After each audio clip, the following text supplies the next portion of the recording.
fait longtemps que je lui ai pas parlé. C'est toujours un plaisir. Denis Casavant est avec nous. Denis, comment ça va?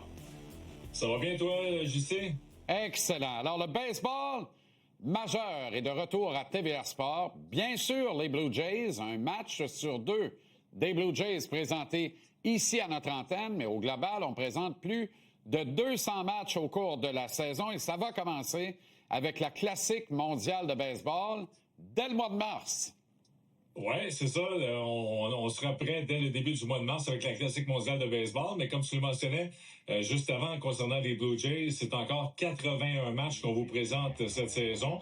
On sait que les Jays ont eu une excellente saison l'an dernier, alors qu'ils se sont rendus en finale de la Série mondiale. Alors, on s'attend encore à voir les Jays dans le coup cette année. Alors, très hâte de voir ce que ça va donner du côté des Blue Jays. Ben, 81 matchs. Et l'autre point qu'il faut souligner également, je sais, c'est que tous les matchs des Blue Jays cette année seront également disponibles sur TVA Sport direct.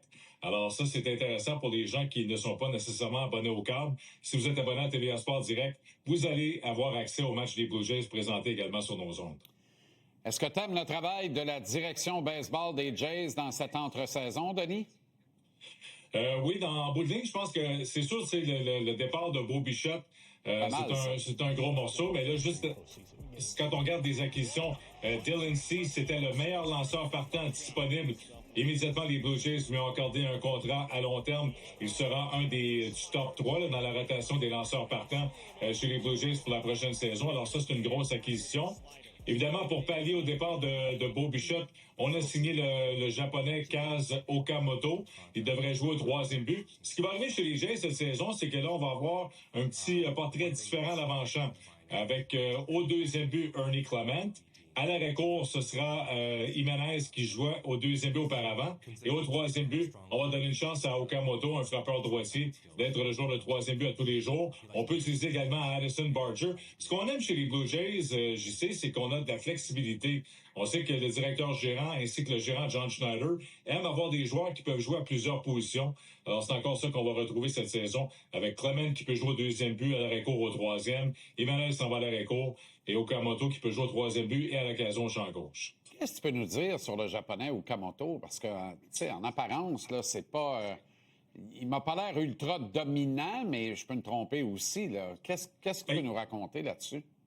Il y a eu quand même de bonnes saisons en termes de circuit au Japon. Ben, on sait qu'il y a toujours un ajustement lorsqu'on arrive dans le baseball majeur, de la qualité des lanceurs, évidemment. Mais ce qu'on s'attend chez les Blue Jays, c'est à peu près une vingtaine de circuits, 80 points produits. On a hâte de le voir défensivement. Il a déjà gagné un gant d'or au Japon au premier but et au troisième coussin. Alors, j'ai hâte de le voir au camp d'entraînement, là, justement, à jouer au troisième but à tous les jours avec les Jays. Mais on pense qu'il peut quand même donner un rendement d'environ 20 circuits, 80 points produits du côté des Jays cette saison. Bon, avant de dire il est parti, n'en parlons plus. D'une dernière sur Beau Bichette. Dans le fond, il n'y a personne qui a perdu connaissance en apprenant ça. Là. Non. Tu sais, les Blue Jays avaient comme un choix à faire au début de l'année. On avait Bichette et Guerrero qui étaient joueurs autonomes. On a opté pour Guerrero qui était le joueur franchi. Je pense qu'on s'est pas trompé de donner un contrat à long terme à Vladimir Guerrero Jr. Dans le cas de Beau Bichette, avait un petit peu ralenti. Évidemment, avait été blessé l'an dernier. Ça avait fait mal. Offensivement, c'est un très bon joueur. Mais je pense que on ne le voyait plus vraiment comme un joueur d'arrêt-court régulier. Alors, maintenant, il va jouer au troisième but avec les Mets. Les Mets aussi, là, on voit pas Beau Bichette comme joueur d'arrêt-court. On a Francisco Lindor. Alors, Bichette devra prendre une nouvelle position dès le début du camp d'entraînement. Il va jouer au troisième but avec les Mets. Mais non, comme tu as mentionné, c'est pas vraiment une surprise que Bichette se retrouve ailleurs pour la saison 2026. OK, parlons de la classique mondiale de baseball maintenant. Les États-Unis vont littéralement donner la réplique à la Dream Team de basket de l'époque, on se rappelle de ça. Mettons qu'ils sont pas piqués des verres. Ouais, comme on dit en français, on s'est pacté un club cette année. Je pense qu'on se souvient encore, tu sais, souviens-toi de la finale il y a 3 ans, le Japon contre les États-Unis. Ça se termine avec Shohei Ohtani qui s'amène en relève et qui retire son coéquipier Mike Trout sur 3 prises. Le Japon qui gagne le tournoi, les États-Unis terminent deuxième. Alors là, ce qu'on voit là, depuis 3 ans, c'est que c'est beaucoup plus facile de convaincre les superstars là, des joueurs américains à participer maintenant à cette classique mondiale. Tu sais, ça se passe pendant le camp d'entraînement, ça se passe au mois de mars. Alors, au lieu de jouer un match à Fort Lauderdale ou un match en Floride, tu as une chance de jouer pour ton pays dans un tournoi maintenant qui est beaucoup plus prestigieux. Aaron Judge a été le premier à accepter l'invitation du côté des États-Unis. On voit des joueurs de premier plan comme Kyle Schwarber, Cal Raleigh, le receveur des Mariners, qui a 60 circuits l'an dernier. Kyle Schwarber. Au monticule, on va voir Paul Skeens, on va voir Tarik Skubal. Et d'ailleurs, on a dévoilé aujourd'hui, regarde l'image de Aaron Judge en capitaine America avec le chandail des États-Unis. C'est le capitaine de l'équipe. Alors, je pense qu'on va avoir encore la meilleure édition de cette classique mondiale de baseball cette année, parce que le Japon revient en force aussi. Là.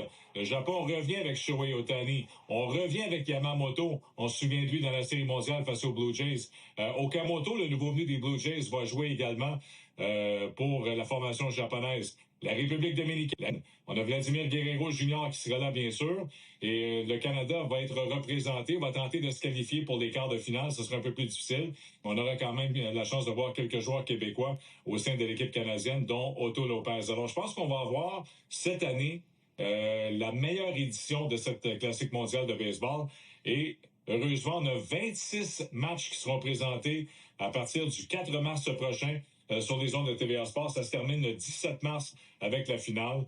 Alors, pour les amateurs de baseball, là, vous pouvez suivre ça à compter du début mars. 26 matchs au total sur nos ondes. Moyenne de 2 matchs par jour et un peu plus même en moyenne. Ouais. C'est extraordinaire. Et le baseball a compris ce que le hockey avait compris puis a arrêté de comprendre. Les meilleurs tournois internationaux, c'était Coupe Canada.